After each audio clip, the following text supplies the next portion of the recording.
Hindu-majority nation Nepal takes pride in its secular democratic republic status. But there are continued waves of pro-monarchy protests in the country, each successive one bigger than the last. Parties raising the pitch for a return to monarchy point out a deep rot in democratic institutions. Is something set to snap? Here's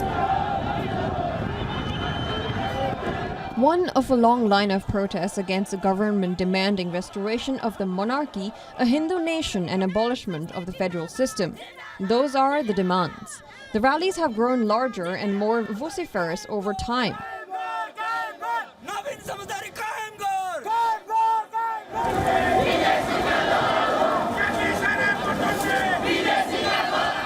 The pro-right Rashtriya Prajatantra Party is spearheading the call for a return to traditional Nepali governance mechanisms.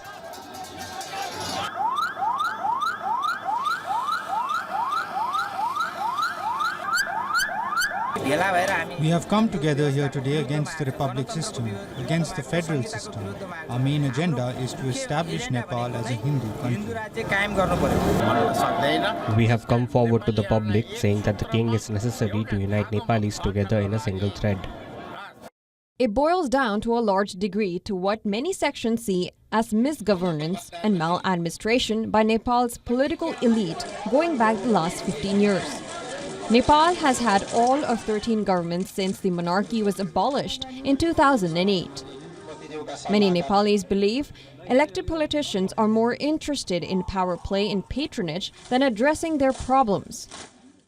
Over 1,000 people gathered in the streets of the capital, Kathmandu, protesting, demanding for the restoration of monarchy and a Hindu state. This protest was led by a political party, Rashtriya Prajatantra Party, that enjoys 14 seats in the parliament. Dozens of pro-monarchy protesters were injured and a few have been detained by the police after a clash broke out with the police. The protesters barged into the restricted area, tearing down the barricades, prompting police to use tear gas and water cannons on the protesters. Many youngsters of this country believe that the republic system, the government, has failed to deliver good governance sought by the public. They have failed to bring stability to the country. The Rashtriya Prajatantra Party had also submitted 40-point demand to the Prime Minister earlier in February, which also included scrapping of the republic system and provincial level governance. More and more people have been putting up pictures of the last king, Gyanendra, who was removed from power in 2008.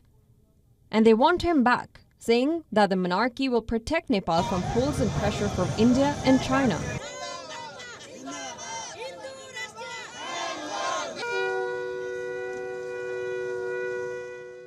40 points demand letter that has been present to the Prime Minister of Nepal a month back, but our demand, those 40 points demand letter, it has not been acknowledged by the government. The province government, they are not been able to deliver to the system, so we are demanding of eradication of the province government as well. Political flux and violence have not been new to Nepal. If it's pro-monarchy protests now, anti-monarchy anger had peaked in the early 2000s after the massacre of virtually the entire royal family by the crown prince. Gyanendra, who was crowned king, had to make way for a Maoist government, with royalty abolished in 2008. 15 years on, there's a call to return to pre-party rule. Though most political parties are in denial, is a turn to the monarchy the next stage in Nepal's political flux?